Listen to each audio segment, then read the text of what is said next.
অনিমার কাছে এসে দাঁড়িয়ে যেই অনিমাকে জড়িয়ে ধরতে যাবে অমনি অনিমা দেয় এক চিল্লানি। রায়হান, কি হয়েছে কি হয়েছে, উত্তেজিত হয়ে অনিমা কাঁদো কাঁদো মুখ করে রাগ নিয়ে রায়হানের দিকে তাকালো। অনিমার এমন তাকানোতে রায়হান ভ্যাবাচ্যাকা খেয়ে গেল। রায়হান, কি হয়েছে, এমন করে তাকিয়ে আছো কেন ভ্যাবাচ্যাকা খেয়ে? অনিমা, তোমার জন্য, শুধু তোমার জন্য, কাঁদো কাঁদো রাগী ফেস নিয়ে। রায়হান, আমার জন্য কি, ভয় পেয়ে? অনিমা কিছু না বলে রায়হানকে রাগ দেখিয়ে দৌড়ে চলে গেল রান্নাঘরে। এদিকে রায়হান বেচারা এখনো হতবাক। তার বউ তাকে কি বলে গেল তা সে কিছুই বুঝতে পারল না। অনিমা আবার রান্নাঘর থেকে বেরিয়ে এসে দেখে রায়হান এখনো ওখানে দাঁড়িয়ে কি যেন চিন্তা করছে। রায়হানকে দেখেই রাগটা মাথায় চেপে বসলো। রায়হানের কলার ধরে রায়হানকে জোরে জোরে ঝাঁকিয়ে বলতে লাগলো, অনিমা, শুধু তোমার জন্য, শুধু তোমার জন্য আজকে আমার এত স্বাদের তরকারিটা পুড়ে গেল, শুধু তোমার জন্য। রেগে রায়হান তো হতবাক, তরকারির জন্য তার বউ এভাবে তার কলার ধরে টানাটানি করছে, ভাবা যায় এগুলো? রায়হান, আরে তরকারি পুড়ে গেছে তো কি হয়েছে, আবার রান্না করে নাও, আর আমার কলা ছাড়ো। এসব কেমন স্বভাব অনি? আমি তোমার স্বামী হই, স্বামীর সাথে কেউ এমন ব্যবহার করে? অনিমা, হ্যাঁ আমি করি। আর কি যেন বলছিলে, আবার রান্না করব? আমাকে কি তোমার কাজের লোক মনে হয় যে যখন যা বলবে তাই করব?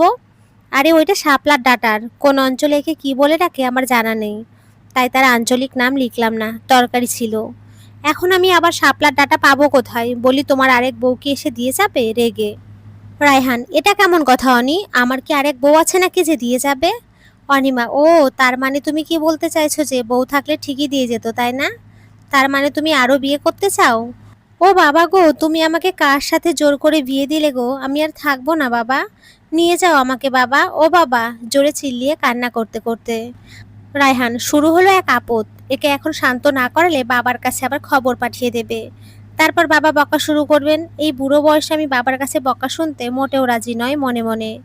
রায়হান, অনি অনি, দেখো তুমি ভুল ভাবছো, আমি কি আর একটা বিয়ে করতে পারি নাকি, পারলে তো করেই ফেলতাম, বলে জিভে কামড় দিল। অনিমা, কি কি বললে তুমি? ও বাবা গো, ও মা গো, ও আল্লাহ গো। রায়হান, যা কি বলে ফেললাম, ইচ্ছে করছে এখন নিজের মাথা নিজেই ফাটাতে, কিন্তু তা তো আর করা যাবে না, কিছুতেই না, বরং একেই থামাই মনে মনে।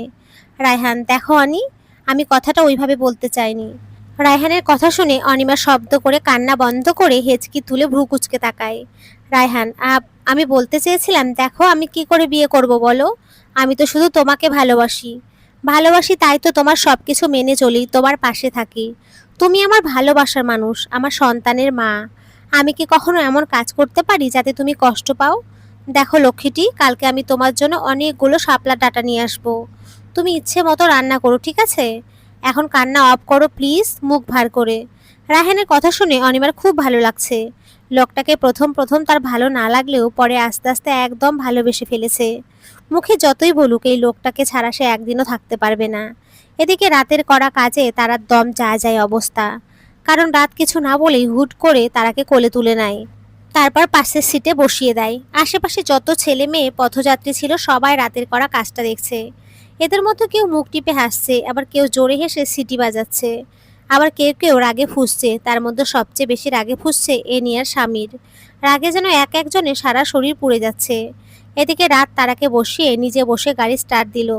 গাড়ি চলছে তার আপন গতিতে। এদিকে তারা বসে আছে মুখ ফুলিয়ে, ওদিকে রাতও বসে আছে মুখ ফুলিয়ে। কিছু পথ যাওয়ার পর তারা বুঝতে পারলো এটা তার বাসায় যাওয়ার রাস্তা না। তারা, আমরা কোথায় যাচ্ছি, এটা তো বাসার রাস্তা নয়। রাত, আমি জানি বাসার রাস্তা নয়, আমরা অন্য কোথাও যাচ্ছি। তারা, কিন্তু কোথায়? রাত, গেলেই দেখতে পাবে।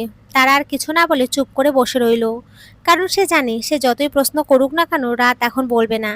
অগত্যা চুপ করেই বসে রইল আর মন দিল জানালার বাইরে, আর উপভোগ করতে লাগলো প্রকৃতির লীলা। রাত যে রাস্তা দিয়ে গাড়ি চালাচ্ছে তা একদম নির্জন রাস্তা। আশেপাশে গাছটা দিয়ে ভরপুর, আর এইসব গাছটা ভরপুর প্রকৃতি দেখতেই ব্যস্ত তারা। তাদের এগিয়ে যাওয়ার গাছগাছরা পিছিয়ে যাওয়ার সাথে মিষ্টি বাতাস তারা খুব ভালোভাবে উপভোগ করছে। সে যেন এক স্বর্গীয় অনুভূতি। কিছুক্ষণ পর গাড়ি এসে থামলো একটা লেকের পাশে। রাত আগে গাড়ি থেকে নেমে গিয়ে তারার পাশের দরজাটা খুলে দিল। তারা গাড়ি থেকে বের হয়ে এলো। তারা বের হয়ে আশেপাশে চোখ বোলানোর সাথে সাথেই তারার মুখ হা হয়ে গেল। এত সুন্দর জায়গা, কোলাহলপূর্ণ পরিবেশ থেকে একদম বিচ্ছিন্ন একটা পরিবেশ, যেখানে নেই কোনো কোলাহল, নেই কোনো যানজট, শুধু সবুজ প্রকৃতি। চারপাশে সবুজ গাছপালায় ছেয়ে থাকা একটা লেক।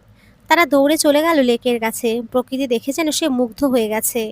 অপরূপ মুগ্ধতায় যেন ছেয়ে আছে চারপাশ। এ যেন প্রকৃতির মিলনস্থল। চারপাশ দেখে তারার মুখে হাসি ফুটে ওঠে। কোলাহলপূর্ণ এলাকায় থাকতে থাকতে যে বোর হয়ে গেছিল, তাই তাদের পুরনো বাড়িটাকে বাপিকে বলে নতুন করে তোলা হয়েছে। আর এখন তারা সবাই তাদের পুরনো বাড়িতেই থাকে। তাও এখানে সৌন্দর্য যেন চোখ ধাঁধানো। তারা খুশিতে এদিক সেদিক দৌড়াদৌড়ি করছে। তার মন খারাপ যেন নিমিষেই গায়েব হয়ে গেছে। তাকে যেন সবুজের বুকে ভেসে বেড়ানো নীল পরি লাগছে, আবার নীল প্রজাপতিও বলা যায়। আর দূরে দাঁড়িয়ে একজন সেই নীল প্রজাপতিকে অবলোকন করে যাচ্ছে। এ যেন তার জীবনে দেখা সব থেকে সুন্দর দৃশ্য, যা সে কখনো হারিয়ে ফেলতে চায় না। তাই সে তারার অজান্তেই নিজের ফোনে ক্যামেরা বন্দি করে নেয় সেই দৃশ্য। তারা তার দুনিয়াতে এতই মশগুল হয়ে গেছে যে সাথে অন্য কেউ আছে তা সে বেমালুম ভুলে গেছে। রাত, এই যে নীল প্রজাপতি, আর কত লাফাবেন? এখন চলুন একটু একসাথে হাঁটি। আমি যে আছি তা তো ভুলেই গেছেন মনে হয়। রাতের কথায় তারা ভীষণ লজ্জা পেল। সত্যিই তো প্রকৃতির এক অপরূপ দৃশ্য দেখে সে সত্যিই ভুলে গেছিল রাতের কথা। রাত, কি হলো, চলো। তারা মাথা নিচু করে লজ্জা ভঙ্গিতে। তারা লজ্জা পাওয়া মুখটা রাতের ভীষণ ভালো লাগছে। ইচ্ছা করছে তারার গাল দুটো একবার ছুঁয়ে দিতে। রাত নিজেকে কন্ট্রোল করতে না পেরে তারার দিকে ঘুরে দাঁড়িয়ে তারার দুই গালে হাত রাখে আর তারাকে নিজের কাছে টেনে নেয়। হুট করে রাতের এমন কাজে তারা অবাক হয়ে যায়। এই লোকটা কখন কি করে তা তারা বুঝতে পারে না। কখনো রাগ তো কখনো ভালোবাসা মশাইয়ের। তারা অবাক দৃষ্টিতে তাকিয়ে আছে রাতের দিকে আর ইশারায় জিজ্ঞেস করলো, কি? রাত কিছু না বলে মুচকি হাসি দিল। তারপর তারাকে ছেড়ে দিয়ে তারার হাত ধরে আবার হাঁটা ধরলো। তারা দুজন হেঁটে এসে বালুর উপরে বসলো। তারা দূরের দৃষ্টি দিয়ে বলল, তারা একটা কথা বলবো? রাত, তার দৃষ্টিও দূরে। তারা, আপনি যখন আমাকে ছুঁয়ে দেন তখন না আমার কেমন যেন লাগে। কেমন যেন একটা মনে হয়, এটা অন্যরকম একটা অনুভূতি হয় মনে, যা বাপি মা ছুলে হয় না। কেন হয় এমন? রাত দৃষ্টি তারাতে এনে বলে, রাত, এই অনুভূতির একটাই নাম। এই অনুভূতির নাম হলো ভালোবাসার স্পর্শানুভূতি। যখন আমি তোমাকে ছুঁই তখন তোমার মধ্যে যে অনুভূতি হয়, আমারও সেই অনুভূতি হয়। ইচ্ছা হয় সব সময় তোমাকে ছুঁয়ে দেখি, আমার ভালোবাসার স্পর্শানুভূতি তোমাকে দেই। আমার ইচ্ছে সারা জীবন আমার ভালোবাসার স্পর্শানুভূতিতে ভরিয়ে রাখি তোমায়। রাতের কথা শুনে তার খুব লজ্জা করছে, আবার ভালোও লাগছে। এ যেন এক মিশ্র অনুভূতির খেলা করছে তার মনে। যে অনুভূতির নাম সে এতদিন জানতো না, আজ সে তার সেই অনুভূতির নাম জেনেছে।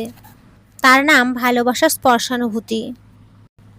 তারাকে নিয়ে সারাদিন ঘুরলো। তারপর সন্ধ্যায় তারাকে তার বাসায় নামিয়ে দিয়ে রাত চলে গেল। রাতে খাওয়া দাওয়া করে তারা বিছানায় গা এলিয়ে দেয় আর শুয়ে শুয়ে ভাবতে থাকে আজকে সারাদিনের কথা। আর ভেবেই মুখে তৃপ্তির হাসি ফুটে ওঠে। তারা যখন বিছানায় শুয়ে শুয়ে রাতের কথা ভাবছিল, তখনই ফোন বেজে উঠল। ফোনের শব্দে তারা ধ্যান ভাঙে। তারা, এখন আবার কে ফোন দিল? তারা ফোন হাতে নিয়ে দেখে অচেনা নাম্বার। তাই তারা রিসিভ না করে কেটে দিয়ে রেখে দিল। তারপর আবার বিছানায় গা এলিয়ে দিল।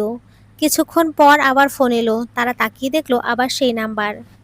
তারা, কে রে এতবার ফোন দিচ্ছে? আচ্ছা, দরকারি নয় তো। কিন্তু আমার সাথে কার দরকার?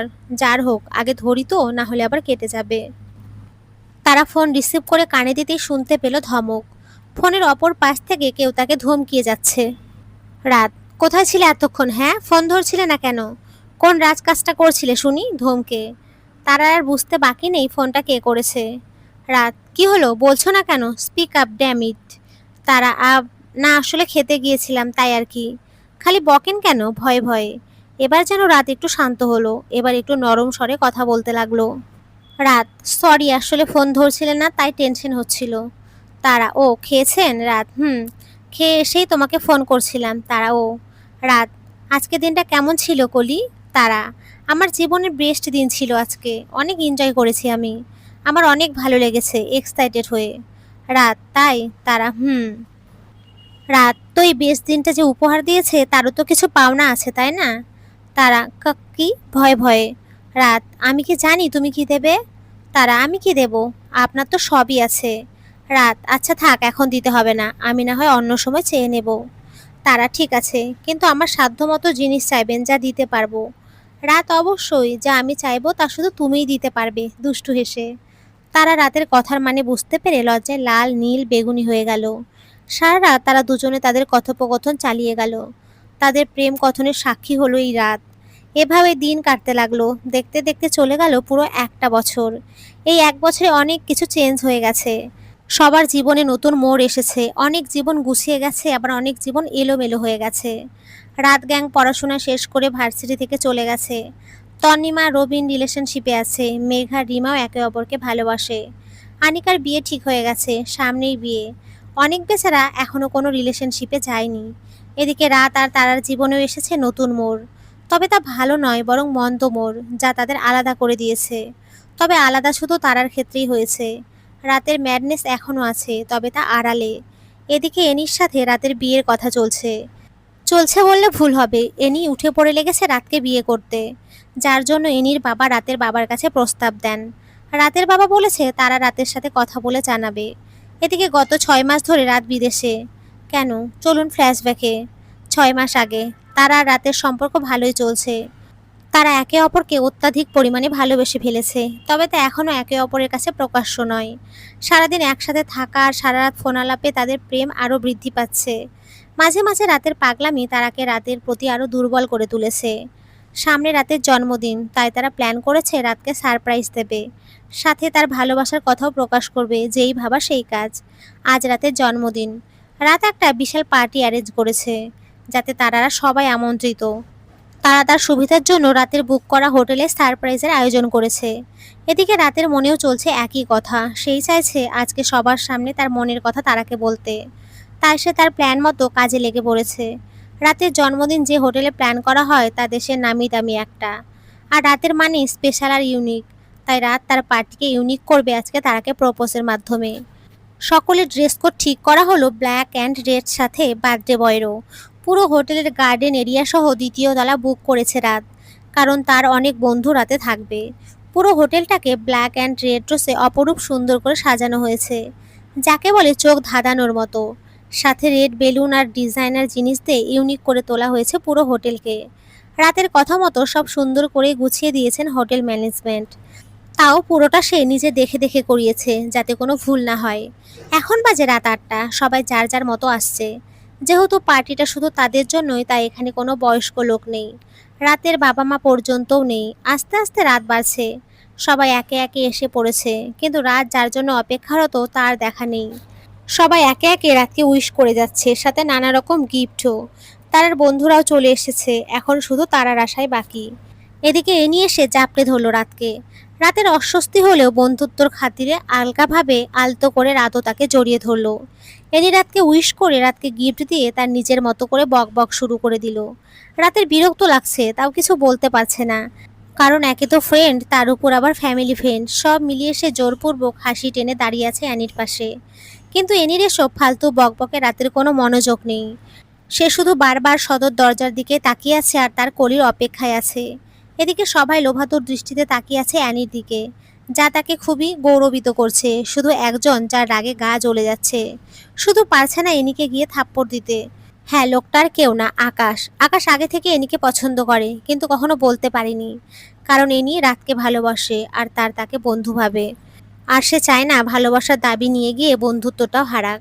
কিন্তু ভালোবাসা তো কিছুই মানে না। মানুষ আর যাই পারুক না কেন, ভালোবাসার মানুষের উচ্ছৃঙ্খলতা কিছুতেই সহ্য করতে পারে না।